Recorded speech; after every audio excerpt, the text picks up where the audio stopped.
Good morning friends. BSNL SIM అనేది తిరిగి వచ్చేసింది.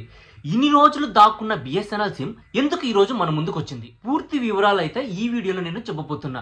దయచేసి ఈ వీడియో లాస్ట్ వరకు చూడండి. బిఎస్ఎన్ఎల్ తిరిగి వచ్చిందని ఇప్పుడు జియో, ఎయిర్టెల్, విఐ నిద్రపోతాయా? ఈ జియో రేట్లు చూస్తుంటే మనందరినీ బతికించేలా లేదు. అంబానీ కొడుకు పెళ్లి చూసి అందరూ సంతోషపడ్డారు కదా, అని ఆ డబ్బు మొత్తం మన అందరి దగ్గరే వసూలు చేశారంటే మీరు నమ్ముతారా? మొదట్లో మన జీవితాలంతా ఎలా ఉండేదంటే తిండి, బట్ట, ఇల్లు, పని ఇలా ఉండేది. కానీ ఇప్పుడు వాటితో పాటు ఇంటర్నెట్ కూడా మనకి నిత్యావసరంగా మారిపోయింది. ఇది కూడా అంబానీ యొక్క పుణ్యమా అని. ఆ తర్వాత కూడా ఈ జియోని చూసి ఎయిర్టెల్, విఐ కూడా అదే పని చేపట్టాయి. ఒకే దెబ్బతో ఈ ముగ్గురు అంటే జియో, ఎయిర్టెల్, విఐ కలిసి మనకు డేటాను ఎరగా చూపి 50,000 కోట్ల సంపాదించుకున్నాయి. అసలు వీటిలో వాస్తవానికి మొదట ప్రజలంతా వాడిన సిమ్ బిఎస్ఎన్ఎల్. మధ్యలో జియో, ఎయిర్టెల్ రావడంతో అందరూ బిఎస్ఎన్ఎల్ వదిలేసి జియో దారి పట్టేశారు. ఎప్పుడైతే బిఎస్ఎన్ఎల్ హవా అనేది తగ్గిపోయిందో అప్పుడు జియో, ఎయిర్టెల్ వంటి ప్రైవేట్ కంపెనీలు లాభాలు తీసుకోవడం మొదలుపెట్టింది. కానీ చాలా రోజుల తర్వాత ఎక్కడ చూసినా సపోర్ట్ బిఎస్ఎన్ఎల్, 4 బిఎస్ఎన్ఎల్ అని హ్యాష్ బాగా ట్రెండ్ అయిపోతా ఉంది.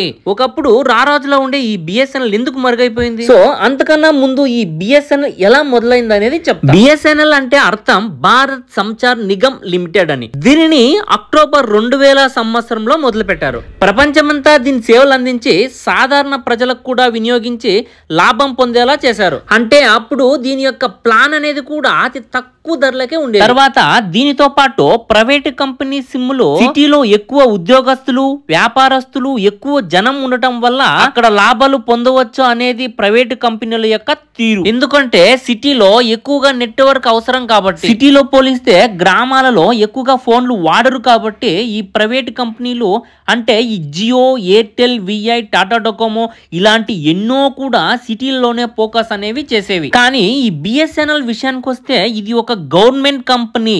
ఇది గ్రామాలలో, కొండల్లో, రిమోట్ ఏరియాల్లో కూడా బాగా పనిచేసేవి. కానీ ఎక్కువ ప్రజలు లేని చోటు కూడా ఈ సేవలను అందించేది. అంతేకాకుండా తక్కువ ధరలకే దొరికేది. కానీ ఆదాయం ప్రకారం చూసుకుంటే 2021 నుంచి 2028 వరకు ఒక్కసారి కూడా నష్టాన్ని చూడలేదు. ఈ బిఎస్ఎన్ఎల్ మొత్తం 8 సంవత్సరాలలో 4,06,684 కోట్ల ఆదాయం పొందింది. మరి అదే విధంగా 2004-2005 సంవత్సరంలోనే 10,000 కోట్లను సంపాదించింది. ఒకేసారి 1.76 లక్షల కోట్ల స్కామ్ గా పడిపోయింది.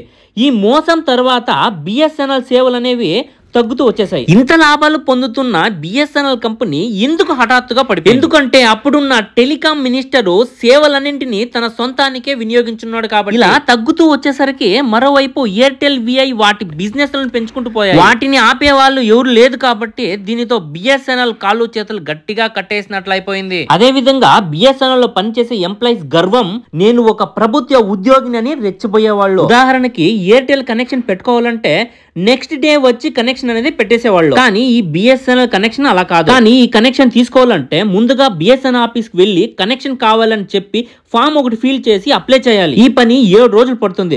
7 రోజుల తర్వాత సరిగా పనిచేస్తుందా అంటే అది కూడా పనిచేయదు. దీనివల్ల కనెక్షన్ వద్దు అని వెళ్తే దానికి ఒక ఫామ్ ఫిల్అప్ చేసి ఇదంతా ప్రజలకు ఇసుగ్గా అనిపించేది. దీని కారణంగానే ప్రైవేట్ దారి పట్టేశారు. అప్పటికే బిఎస్ఎన్ఎల్ పూర్ సర్వీస్ చేయడంతో విసిగిపోయిన జనాలు ఇంకొక సర్వీస్ కోసం ఎదురు చూస్తుండగా జియో బరిలోకి దిగింది. అతి తక్కువ ధరలకే, ఇంకా చెప్పాలి అంటే ఫ్రీ ఫ్రీ ఫ్రీ, ఒక్కసారిగా ఫ్రీ ఇంటర్నెట్ అనేసరికి ప్రజలందరికీ ఒక పండుగలా అనిపించింది. ఒక్కసారిగా జియోని వాడడం మొదలు పెట్టారు. ఆ సమయంలోనే జియో సునామీని సృష్టించింది. బిఎస్ఎన్ఎల్ తో పాటు ఇతర సేవలను కూడా జియోలోకి దారి పట్టేశారు. ఇంకపోతే ఏఆర్పిఓ అంటే యావరేజ్ రెవెన్యూ ఫర్ యూజర్. ఒక యూజర్ నుండి ఎంత సంపాదించామో మనం సిటీలో నివసించినట్లయితే ఏఆర్పిఓ అనేది లభిస్తుంది.